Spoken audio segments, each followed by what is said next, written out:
नमस्कार दोस्तों, कैसे हैं आप सभी। एक बार फिर से आप सभी का स्वागत है आपके अपने YouTube चैनल प्रॉफिट स्टडी में। तो जैसा साथियों आप लोगों को रेगुलर यहाँ पे अपडेट दिया जा रहा है, लगातार यहाँ पे आप लोगों के लिए संदेश दिया जा रहा है कि फाइनली आपका 22 सितंबर 2024 के डेट में रेलवे एक्ट अप्रेंटिस सीधी भर्ती के लिए जंतर मंतर पर प्रोटेस्ट रखा गया है।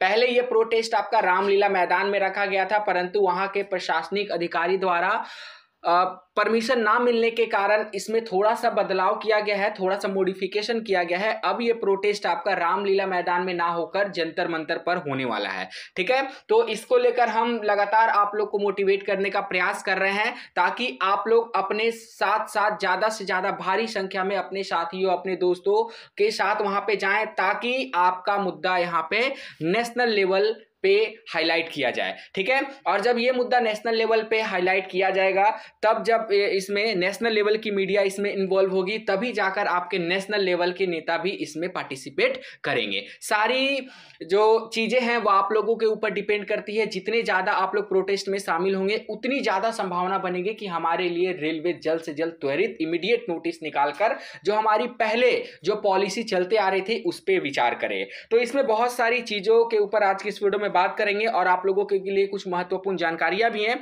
जो देखेंगे, और ये भी देखेंगे कि क्या क्या मांगे उसमें रखा गया, जो मेमोरेंडम बना है उसमें क्या क्या मांगे रखा गया। क्योंकि बहुत सारे साथी बोल रहे थे कि जीएम पावर का मांग जो है वो नहीं होना चाहिए, उसमें 50% कोटा का मांग होना चाहिए, हमें टेक्नीशियन में भी कुछ कोटा मिलना चाहिए, एएलपी वगैरह जैसे जो वैकेंसी आती है लेवल 2 के अंतर्गत उसमें भी हमें कोटा मिलना चाहिए। तो तमाम कैंडिडेट का अलग अलग अपनी जो है वो एक सूची निकल के आ रही है, जिसके बारे में बात करेंगे। पर सबसे पहले अभी जो हमारा प्रोटेस्ट होने वाला है, जो आपका 22 सितंबर से स्टार्ट होगा, उसमें क्या मांगों को रखा गया है, प्रेफरेंस किसको दिया जा रहा है, उसके बारे में हम बात करेंगे। तो चलिए वीडियो की शुरुआत करते हैं। इससे पहले जितने कैंडिडेट चैनल पे फर्स्ट टाइम आए, सब्सक्राइब नहीं किए, फटाफट करके सब्सक्राइब कर दीजिएगा ताकि रेलवे भर्ती की पल पल की अपडेट आप लोगों को मिलती रहे। डिस्क्रिप्शन में आपको टेलीग्राम ग्रुप, व्हाट्सएप ग्रुप का लिंक मिलेगा, जरूर जरूर ज्वाइन कर लीजिएगा। हर तरह का लेटेस्ट इंपॉर्टेंट अपडेट कंटिन्यू आपको वहां पे देखने को मिलते रहते हैं। भी बहुत सारे ऐसे छात्र कनेक्ट हैं जिनको अभी तक पता नहीं चल पाया कि ये प्रोटेस्ट किस कारण रखा जा रहा और प्रोटेस्ट के ऑनर कौन है, किसके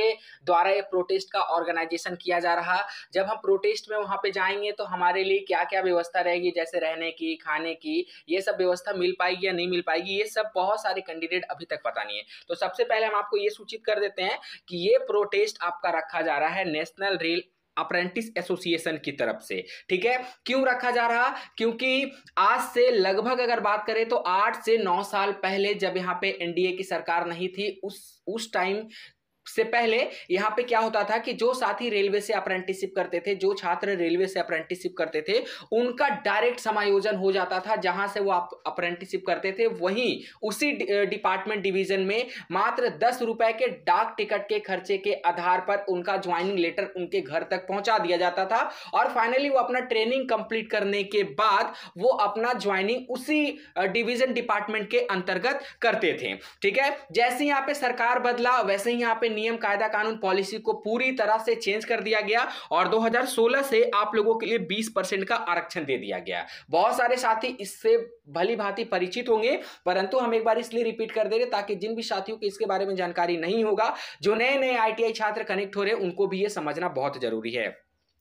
तो धीरे धीरे क्या हो रहा कि ग्रुप डी का वैकेंसी 2018 में आया, 19 में आया, उसके बाद 2024 हो गया, 5 सालों का समय बीत गया, अभी तक ग्रुप डी का वैकेंसी नहीं आया। और ऐसा एक्सपेक्टेड है कि 2024 में अच्छे खासे पदों पर ग्रुप डी का वैकेंसी देखने को मिलेगा। तो आप ही सोचिए कि जब अप्रेंटिस का नोटिफिकेशन रेलवे हर साल रिलीज कर रहा ऑल 71 डिवीजन की तरफ से, तो यहां पे वैकेंसी तो हर साल आ नहीं रही है। लगातार अप्रेंटिसशिप की संख्या बढ़ते जा रही है, परंतु वैकेंसी हर साल नहीं आ रही है, जिसके कारण क्या हो रहा कि ये 20% कोटा में भी सभी छात्र एलिजिबल नहीं हो पाएंगे। ठीक है, अब मान लीजिए कि यहाँ पे 80,000 अगर अप्रेंटिसशिप कैंडिडेट है, अगर 1 लाख भी वैकेंसी आ जाता है तो 20,000 का ही समायोजन होगा, 20,000 को ही नौकरी मिलेगा, बाकी 60,000 कहां जाएंगे। तो इसीलिए यहाँ पे एक विशाल प्रोटेस्ट प्रोटेस्ट रखा जा रहा है कि हमारा जो पहला अधिकार था जंतर मंतर पे, उसको लेकर यहाँ पे जीएम पावर का जो अधिकार था उसको लेकर यहाँ पे विशाल प्रोटेस्ट रखा जा रहा है, जिसमें आप सभी का पहुंचना अनिवार्य है, क्योंकि आप सभी के लिए ये प्रोटेस्ट रखा जा रहा है। अगर आप सभी नहीं पहुंचोगे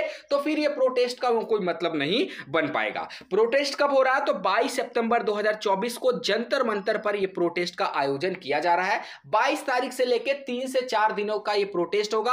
आप लोगों से अनुरोध है कि आप लोग थोड़ा अपना व्यवस्था भी करके जाएं। हालांकि आप लोगों को वहां पे पूरा व्यवस्था किया जाएगा, ठीक है, परंतु आप लोग भी कुछ अपने तरफ से भी रेडी होके जाएं। अगर मान लीजिए वैसा स्थिति वहां उत्पन्न हुआ तो आप लोग खुद में भी कैपेबल हो पाएंगे कि अपने रहने खाने का बंदोबस्त कर पाए। हालांकि पहले से वहां पे किया गया, फिर भी हम मान के चल रहे हैं क्योंकि आप दिल्ली जैसे शहर में जा रहे हो तो थोड़ा सा बंदोबस्त आप लोग सोचिए खुद भी से भी करके जाएं। अब यहां पे बात रहा कि हमारी प्रमुख मांगे क्या है। तो सबसे पहला मांग हमारा यह है कि जो 2016 में रेलवे बोर्ड नोटिस निकाला था जीएम पावर रद्द करने के लिए, सबसे त्वरित इस जो जीएम पावर रद्द वाला नोटिस है इसको रेलवे बोर्ड वापस ले ले, तुरंत का तुरंत रेलवे बोर्ड वापस ले ले। यह हमारा पहला मांग है। दूसरा मांग बोला जा रहा कि रेलवे अप्रेंटिस का समायोजन भर्ती रेलवे से पुराने नियम जो आपका 2004 में जो जीएम पावर से होता था, 2016 से पहले जो जीएम पावर से तो होता था, उसी नियम के आधार पर जीएम पावर से जल्द किया जाए, ताकि हमारे डबल स्किल्ड जो कैंडिडेट हैं, जो अभी बहुत बड़ी संख्या में बेरोजगार हो गए हैं डबल स्किल्ड होने के बावजूद भी, और उनको रोजगार नहीं मिल पा रहा, और इसके साथ साथ बहुत सारे ऐसे भी हमारे साथी हैं जो ओवर एज हो चुके हैं, ओवर एज का शिकार हो चुके हैं, और वो अभी बेरोजगार है, दर दर की ठोकरें खाने पे मजबूर है, कहीं पे भी उनको रोजगार मुहैया नहीं कराया जा रहा है। इसीलिए यहाँ पे दूसरी मांग हमारी ये है कि जो जीएम पावर से भर्ती होती थी उसे तुरंत यहां पे लागू किया जाए। और तीसरी यह है कि रेलवे में सेफ्टी कैटेगरी में खाली पड़े 2.5 लाख पदों को भरने के लिए अतिशीघ्र all India railway course complete act apprentice की सीनियरिटी सूची जारी किया जाए। सीनियरिटी सूची का मतलब यह होता है साथियों कि जो पहले अप्रेंटिस किया उसको पहले नौकरी दिया जाए, और उसी के आधार पे सभी अप्रेंटिसशिप साथियों को नौकरी देने का प्रावधान सीनियरिटी सूची के अंतर्गत आता है। जैसे हम आपको समझा भी देते हैं कि अगर मान लीजिए कोई कैंडिडेट 2018 में अप्रेंटिसशिप किया, कोई कैंडिडेट 2020 में अप्रेंटिसशिप किया, कोई कैंडिडेट 2022 में अप्रेंटिस किया, तो सीनियरिटी का मतलब हो गया कि सबसे पहले आप 2018 वाला को नौकरी दीजिए, फिर 2020 वाला को दीजिए, फिर 22 वाला को दीजिए, फिर 23 वाला को दीजिए, फिर 24 वाला को दीजिए। तो इस प्रकार से सीनियरिटी बेस के आधार पर यहाँ पे सीधी भर्ती की डिमांड रखी जा रही है। तो टॉप 3 हमारी डिमांड यहाँ पे आपको देखने को मिल जाएगा। उसके बाद यहाँ पे और क्या है, और अगर आप देखोगे तो रेलवे अप्रेंटिस को सीधा रेलवे में समायोजन करने से रेलवे और भारत सरकार को क्या क्या फायदा होगा। रेलवे भी तो सोचेगा कि भैया हम आपको क्यों सीधी नौकरी दे, इसमें रेलवे का क्या फायदा है, तो वो भी बताया गया है। पहला नंबर में बात किया जाए तो रेलवे अप्रेंटिस एनसीवीटी एनएससी का सर्टिफिकेट भारत सरकार के श्रम मंत्रालय से प्राप्त किए हुए हैं। जो भी आपको सर्टिफिकेट मिलता है वो भारत सरकार श्रम मंत्रालय आपको देता है, ठीक है, जो कुशल कारीगर के श्रेणी में आते हैं। और हमारे अप्रेंटिसशिप कैंडिडेट एक अप्रेंटिसशिप कैंडिडेट यहाँ पे कुशल कारीगर हैं, चाहे उनसे कोई भी काम रेलवे से रिलेटेड करा लिया जाए, वो बहुत ही एकदम कुशल कारीगर के भांति वो लोग यहाँ पे काम को अंजाम देते हैं। दूसरा बोला जा रहा कि रेलवे अप्रेंटिस करने से पहले हमारा शारीरिक जांच आदि सभी टेस्ट हो चुका है, जो भर्ती के लिए आवश्यक नहीं है। आप लोगों को पता है कि जब आप लोग ज्वाइन करने जाते हो ना, तो आपका डीवी होता है, डॉक्यूमेंट वेरिफिकेशन, उसके बाद आपका मेडिकल प्रमाण पत्र मांगा जाता है कि भैया आप सुटेबल हो, आपको तो कोई बीमारी ऐसा वैसा तो नहीं है, तो उसके अगेंस्ट आपको मेडिकल सर्टिफिकेट भी दिया जाता है। रेलवे के कुछ जोन ऐसे भी हैं जहां पे आपको रेलवे खुद आपका मेडिकल करवाती है, ठीक है, सिक्योरिटी के लिए आपको रेलवे खुद मेडिकल करवाती है, तो उसमें भी आपको पता चल पाता है कि हाँ हमारी मेडिकली हम फिट हैं, हमें कोई भी